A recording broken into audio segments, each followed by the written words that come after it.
Hi guys, welcome to Single Mom Talks with Mary and Bree. We're so glad you're here with us today. And do you want to take off with it, Bree? Yes. Me and Mary were talking about earlier, just like the absolute necessity that it is for us as women to cut the people-pleasing bullcrap out, because it is not serving you in your dating and your relationships, and especially with your kids. This is where we see a lot of permissive parenting happening. This is where we see a lot of just so much damage can be done if we do not let go of that complex of people pleasing, which we pick that up. It's actually a fawn trauma response, but we pick that up to protect us. But ultimately it is a response that needs to be let go of so that we can up level into our highest version of ourselves. And here's the thing too, it often comes down to this aspect of we really want to help people, right? Like we get so excited, we want to help people. We've been taught as women that our value comes from helping people, which is not ultimately true. Like our value is inherent, but it is so easy to grow up in that culture of your value is to, clean the house, to raise kids, to do this and burn out essentially for other people. But that's not what God created us to be, is to be burnt out. And our greatest work can only happen when we are in a powerful stance of wholeness. I love it. Well, and you show up, you're teaching your kids how to show up in life the way you're showing up in life. Yeah. And when you allow your kids to walk all over you and you allow your kids to dictate how your day goes, how your day runs, how your energy is spent all throughout the day, then you're teaching them that they hold more cards than they can do, like that they have the ability to control you and what you're doing and everything about it. And so that translates into other things when they're older. And now when we say this, that does not mean you ignore your children's needs. It doesn't mean that you push them aside and you're selfish in a way that's unhealthy. What it means is you need to set healthy boundaries for your kids, and you need to let them know that they're not the center of the universe. They are not, they're your number one priority in a certain way of looking at it, but they're also not your number one priority.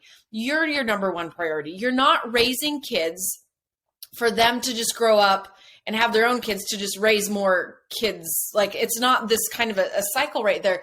You are raising children to be good humans, to have healthy relationships, to build what God put them here to build, what they co-created with God to build. And when we are, like what you were talking about, permissive in our parenting, and we let our kids just walk all over us, that is not teaching them to be healthy humans. And then it makes your life harder. It makes your life harder when you let your kids dictate your life and when you let their emotions run the show. And if you haven't figured out how to run your own emotions, and Brianna, we actually talked about this. I actually talked about this with my older son, but I had talked about it with Bree earlier this week too.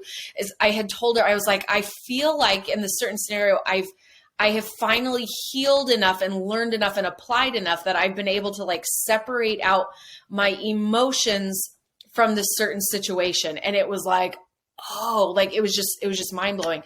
But I talk to my kids about that all the time. You take note of your emotions, but you can't let them run the show.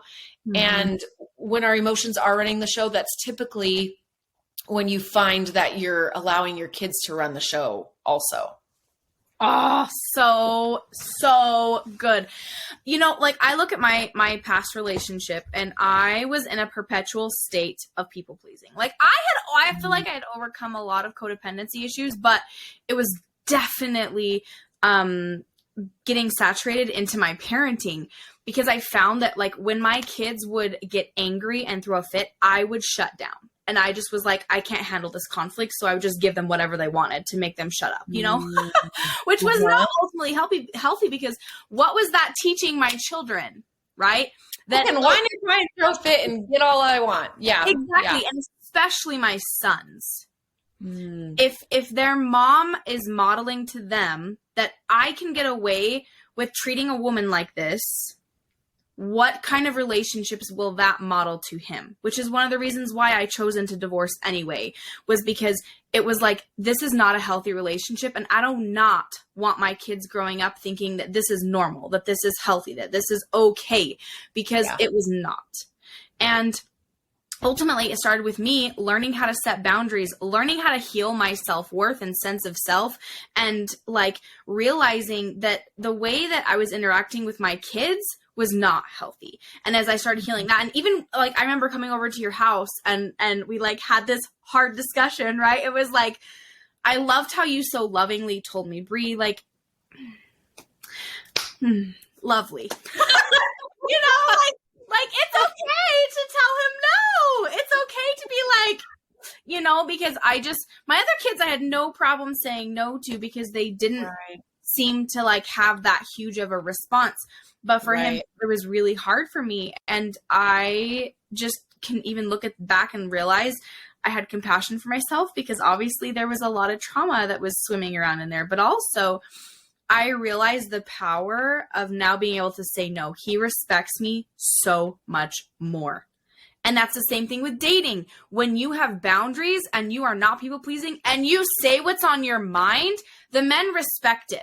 Because they know that, like, there's nothing worse than being in a relationship and you being like, are they really meaning what they say? Or are they, you know what I mean? Like, it's so exhausting. So when you just show up and you say, this is me, this is who I am. And if they appreciate it and they honor and respect your boundaries and they whatever, like, it's so empowering. And it's like, you know that they're there because they want to be in your space and you can be unconditionally loved. But it starts with doing that for yourself first and releasing that need to people please and giving that role back to the savior. Because ultimately people pleasing comes from this savior complex of like, I've got to save you. I've got to like fix it and make it better. And whereas like, if we just give people the responsibility of what's theirs, that like give it to them, it gives back the savior his role, you know? Yes. So I have a funny story with that. I remember having this little aha moment with that. And I was sitting there like talking to God, having this conversation back and forth. And I was like, okay, like I am going to like let you do your part. Like, ta-da, like, and it was funny because he chuckled at me and he was like, you're saying that as if I wasn't doing my part to begin with.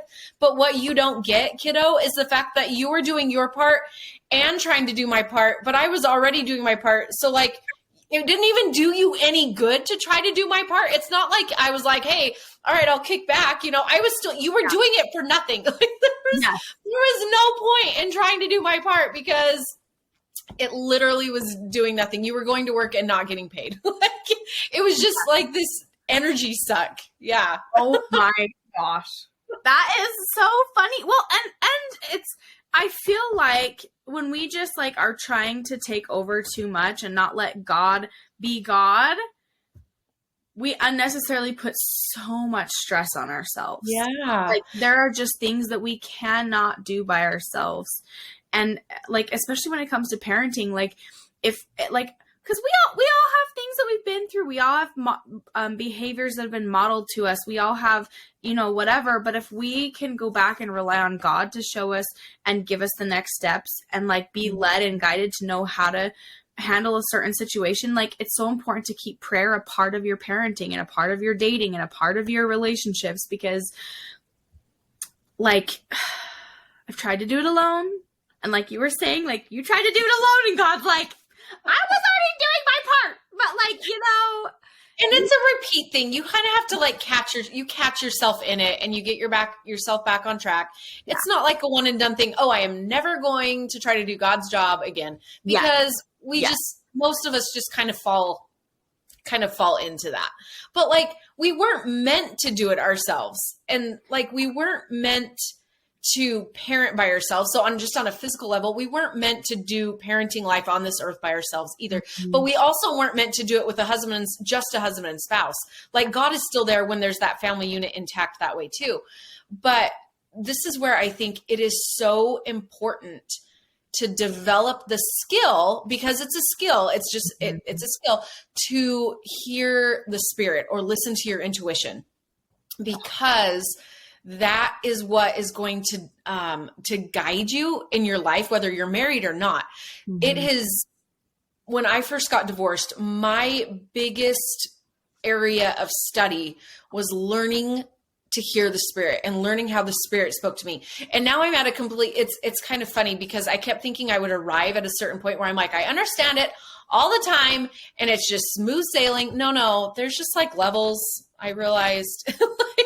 Yeah. And like what made sense and was super clear then, it's almost as if, you get to a place where God steps back a little bit. Like he's still fully there. He's still fully watching out for you and fully present, but he's standing back going, "Kate, I want you to make some of your own decisions now, because it is a wicked and a slothful servant that must be commanded in all things. So I need you to captain your ship, and I need you to take her out on the waters and figure it out. Like, what do you do when a storm hits? So how do you, what do you do with your sails? Which way do you turn? Do you turn into the wind? Do you, whatever it is, you have to learn to do this yourself. And I'll be here. Like, I'll warn you if something big is coming, or, if you go in the wrong direction too long, I'll warn you, but I want you to learn to make good decisions. So if you're married and listening to this, tomorrow isn't promised.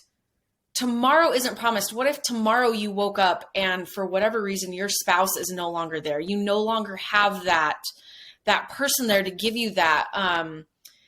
And Brie and I talk about this a lot, about how when there's a masculine figure around, a strong, healthy masculine figure, how much more grounded, how quickly you feel so much more grounded in life. And then when that is gone, how it just kind of throws you for a loop. And so we've been like discussing, like, how do you keep that? How do you keep that even if that isn't around? Because what if you never get married again? What if whatever?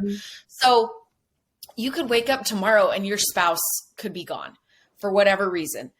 And what are you going to do then? Do you trust yourself to be able to move into the future? Do you trust yourself to be able to raise your kids? And do you trust that connection you have with God? Because that's going to be your number one asset. Do you trust that connection you have with him to be able to move forward and navigate the storms of life that come there? Like this last year, my oldest just became a teenager. And I've been realizing how I am in a completely different phase of motherhood than I was just a year or two ago. Like, they're all older all of a sudden. And it's new waters, it's new territory. I don't know what to do with a teenager. When he was 10 or 11 and 12, I'm like, I kind of know this kind of phase and it's kind of similar to this or whatever. Now I'm just like, I don't even know what's happening with you. Like, what even is life right now?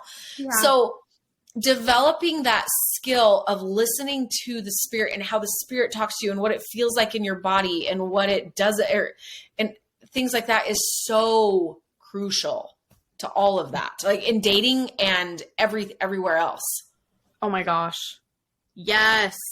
Well, and it makes me think of that story. I think it was Elder Holland, where he was talking about how, like, him and his son were driving down the road. They came to a fork in the road and they prayed about which side should we go down.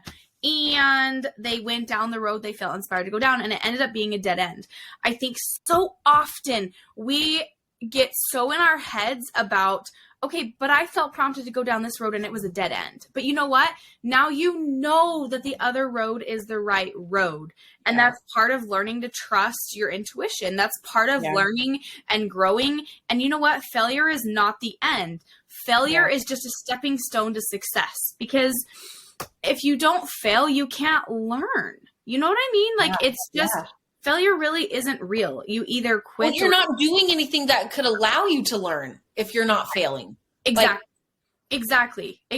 And I mean, that's the purpose, I feel like, of life, is like being willing to grow and learn. And it takes a lot of effort. And especially when you're a single parent, like you are going to fall on your ass from time to time. Like it's just part of life. And you're gonna get yourself out in the dating scene and you're gonna realize, really quickly that certain men are not on your vibe Yeah. or certain, personalities you don't vibe with, or certain things like you do not want. And that's okay. How would you know unless you experience that? And that's totally fine.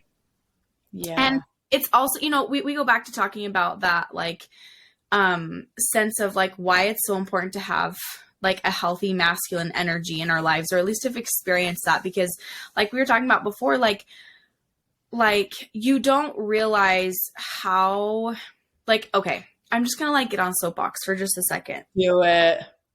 Do it. I vote do it.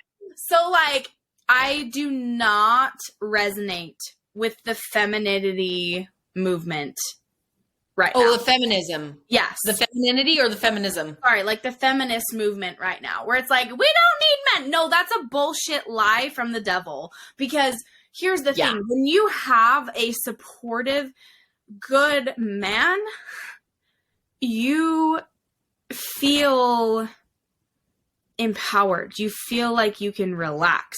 You can truly step into your feminine energy. Like, it is just... it is so good. It is so good. And, like what we were talking about before, like what we're navigating right now is, how do we have that energy of being able to feel relaxed and be in our feminine energy when there is not a man in our life that can hold that role or that space? Mm-hmm. And I've been thinking on this. And the thought that I keep thinking is, that is the role that we can let God play. Even though he's not physically there, when we sit and relax as if, like, I could go into the manifestation stuff too, but like, as if there is a man there, how would you be being? How would you be behaving? How would you, like, just choosing to feel into that support of, that's how I choose to be. And I kind of see money energy the same way. Like, I choose to see money energy for me as like that supportive masculine energy that's like healthy and like wants to support me and wants to spoil me, wants to be there for me, wants to support me. Like, just all of it, Wow, and yeah. I love it. Well, okay. So I always say manifestation is the how behind faith. So I actually was just starting to write a post about this very thing this morning when Bree was like, are we getting on today? And I was like, oh, hey, it's that time. It's when I started learning that about manifestation type things that I was like, that's the how behind faith. That is the how behind just believe more, just have more faith and just have more. I was like, oh, I get it. Oh, okay. Like, here's the practical application for the principle. The principle is faith. The principle is be believing.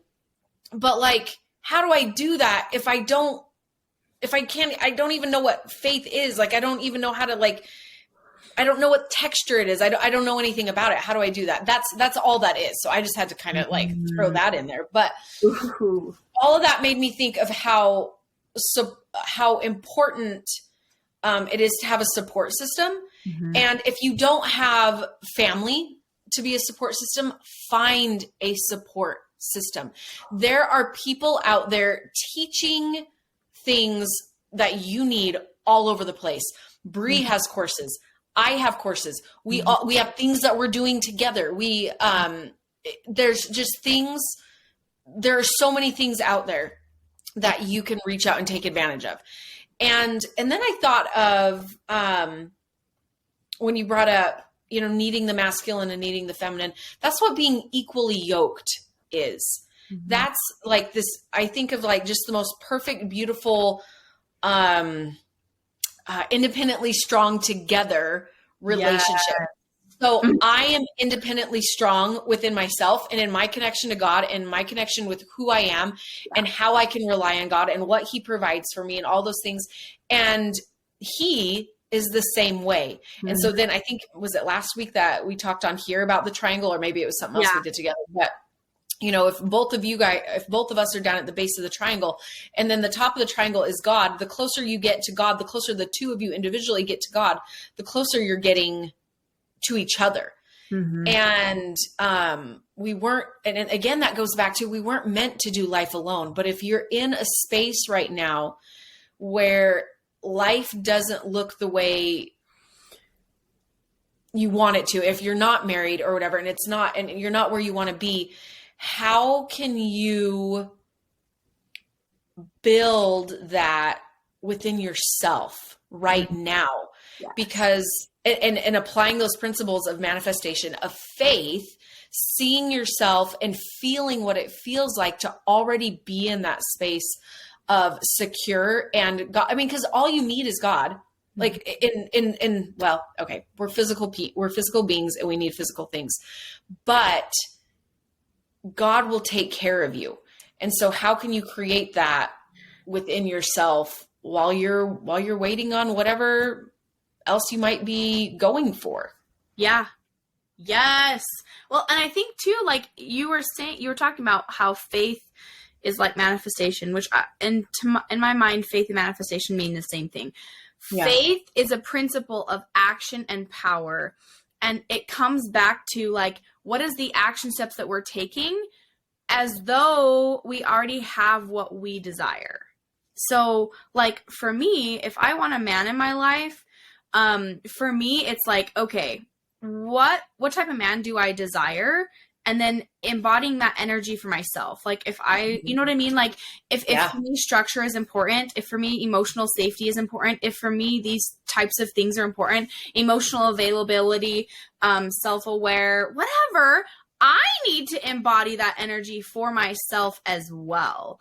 And that I feel is how we start to tap into like really bringing in what we want and really like getting that masculine energy that maybe we feel like we're lacking, or and like exactly what you were saying before, like don't be afraid to ask God for what you need, like, and thank him for it as though you've already received it, and embody that energy and be like, oh my gosh, thank you for this amazing man, or you know, this situation to be figured out, or for my kids to be healthy, whatever it is.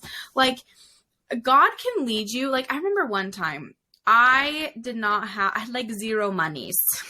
Zero. And $0. Yes. I was like, I really want to invest in myself. I want to hire this coach. I want to do this. I want to do this. And like at that time, it wasn't until later that I manifested the money to get the coach that I wanted. But in the meantime, I was led to like, one time I felt prompted to open up YouTube. So I opened it up and like the first video that came up, it was like, you need to watch this. And I watched it and it was like, I bawled because it was exactly what I needed to hear. I don't remember who it was, but it just was like, I remember it hitting my soul so deeply. And it was in that moment that I was like, oh my gosh, like God knows, like he deeply knows my situation. And then it was like the next thing led to the next thing that led to the next thing. And then I got the money for me to have the coach. Well, I think for me, it actually was, I hired the coach without the money and then the money came. But it was, again, that principle of action and power. I felt inspired to take that action. And even though I didn't know how it was going to be paid off, or I didn't know how it was going to work, like I trusted my intuition. I knew what I needed to do, you know? Yes. Well, that makes me think of sometimes the inspiration that we receive doesn't really make a whole lot of sense. Like I remember one time you were telling me stories, and God was like, clean your house. And you're like, what the freak does cleaning my dang house have to do with what I'm asking you? That has nothing to do with it. So you're like, fine. And then like, that was a way you found some money in it. Whatever. It cleared your space. Yeah. But so, and it makes me think of, is it Naaman in the Bible, the powerful captain, and he had leprosy. Yes. And he I think it was Elijah. That was the prophet at the time. Mm-hmm. And Elijah wouldn't come when he asked him to come and heal him. Yeah. But he told him, go wash in the River Jordan 7 times. And the River Jordan is filthy.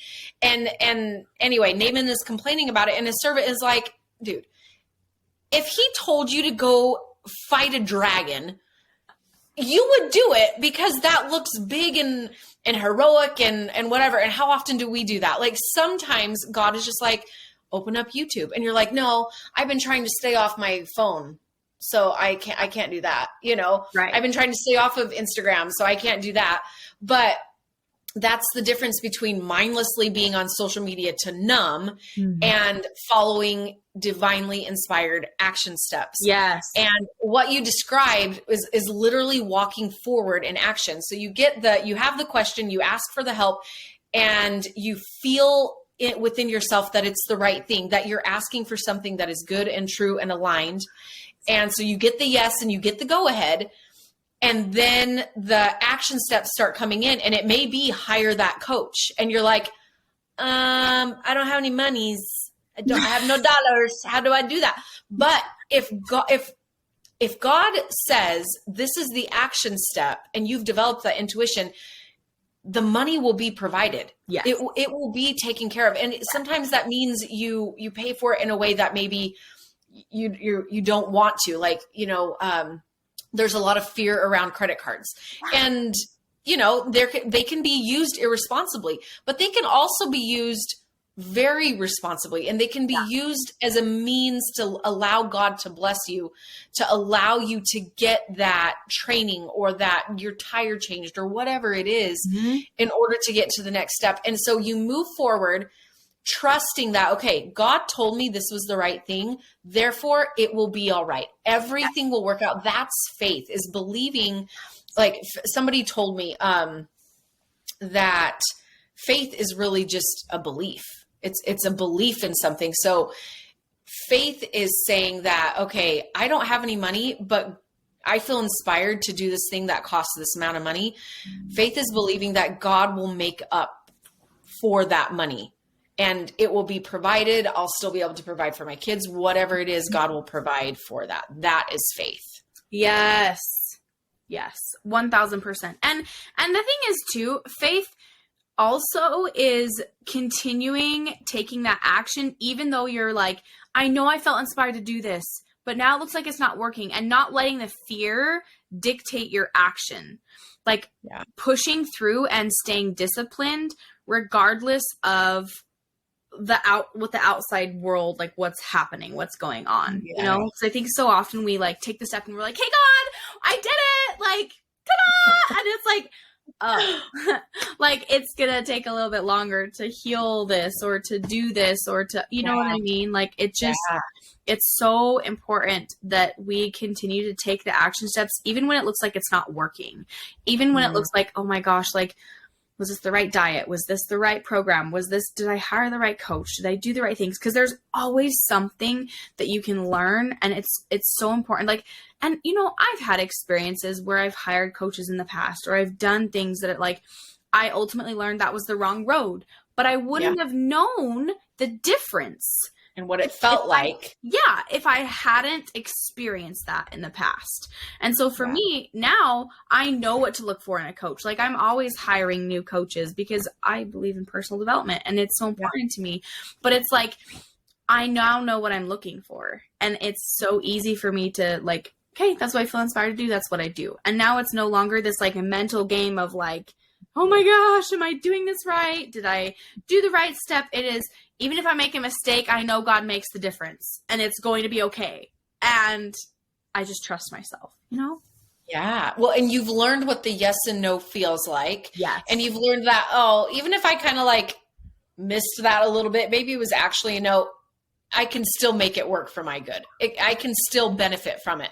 But can we talk for just a second then about discipline and consistency? Because I've had a couple of conversations with people this week about that, feeling like, and I think sometimes we get in our heads that if we don't have it to begin with, if it doesn't come naturally to us, then we don't have it. Then it's just, I don't know how to do that. I can't do that or whatever. So let's talk about that for a minute. It is that discipline and consistency are a skill, just like learning the Spirit, which that was something I didn't realize when I was younger, that learning the Spirit was a skill. I thought you either had it or you didn't have it. And I just, anyway. And, and those skills require, like, there's ups and downs, and it's not just sometimes it's you can make the decision, I'm going to be disciplined right now, but like there's levels and you kind of go. So I want you, if you want to, would you describe for you, like, would you go into that a little bit? What are your thoughts on developing those skills? Yeah. Well, discipline for me has become this like interesting dichotomy. Like, if I don't have the discipline to complete my goal, why? Like, I get curious. Why am I not sticking to this? Because I've realized when I have a vision for what I want, the discipline to me comes naturally. I desire to do it. Now, with that being said, I also have days where I'm like, I do not want to freaking show up at the gym. It's too early. Like this morning, I want to stay in bed so bad.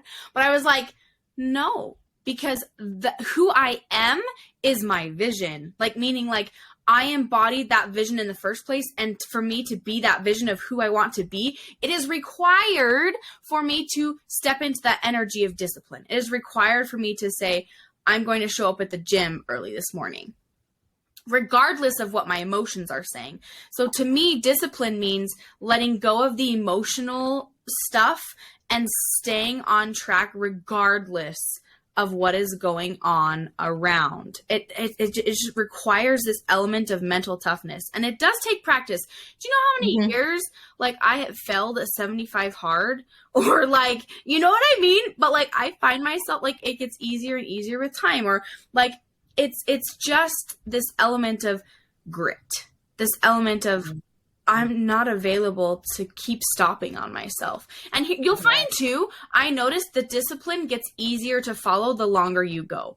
So at first, the first few weeks, the first month, the whatever, it may feel a little bit grueling. But if you focus on the vision and what you're trying to create, it can feel like, this feels so good. I want to do this because I have this vision. And you let go of everything else around you, you know? Yeah. Oh, I love it.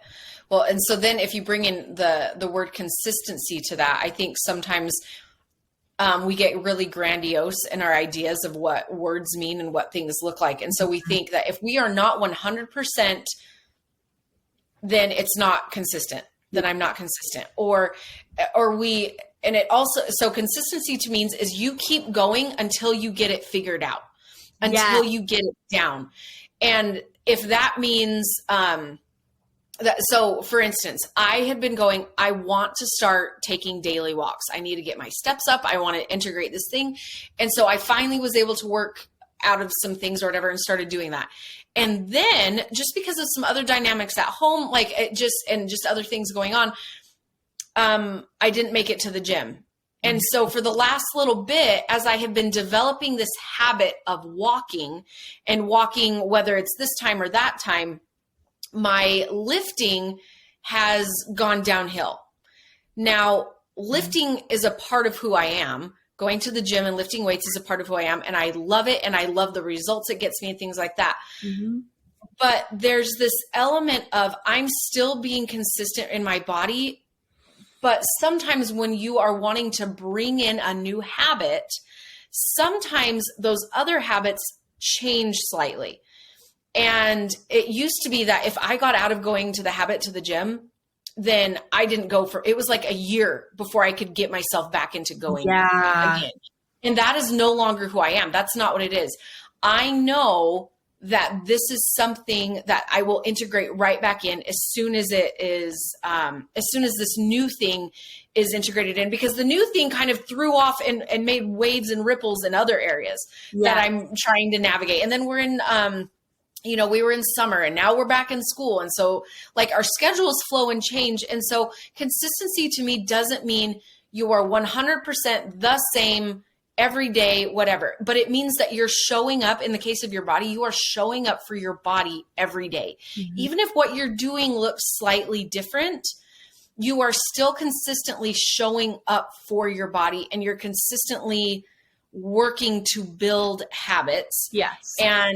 But sometimes just know that sometimes it looks like things are going to shift a little bit as you're bringing in new patterns of consistency and health.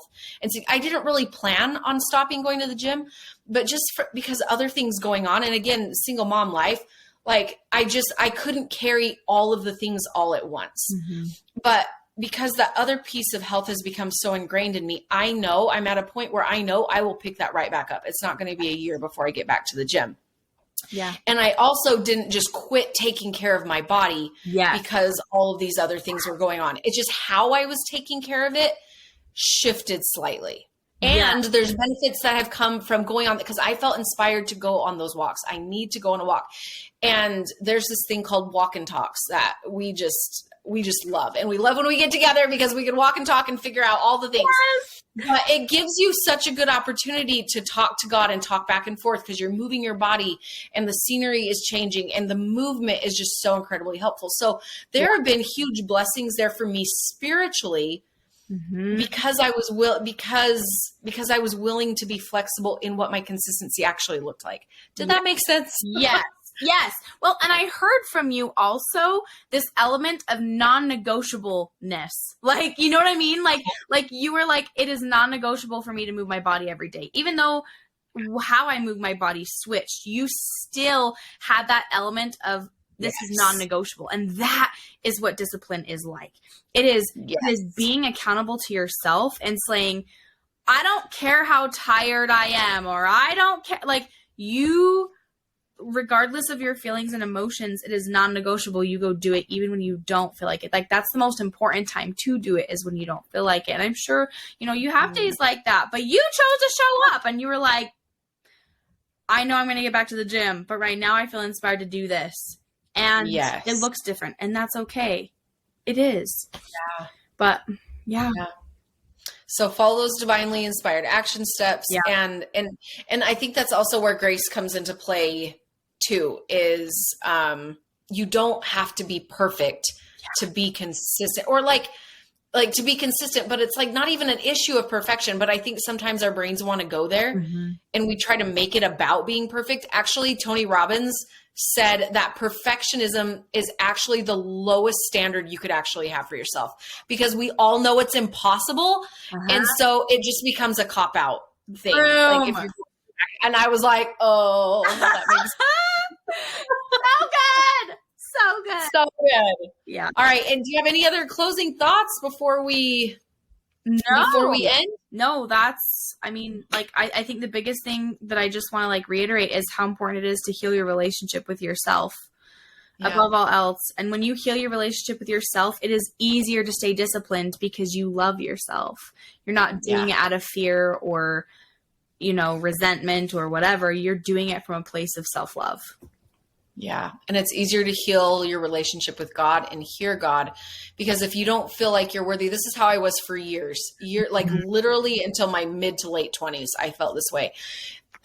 If you don't feel worthy of him answering you and him speaking to you, how can you hear him? How can you expect to hear his inspiration when it comes to your children, when it comes to dating, when it comes to your finances, when it comes to any of those things in your life? If you don't feel like he's going to answer you, you're not going to be open to hearing those answers. So I love it.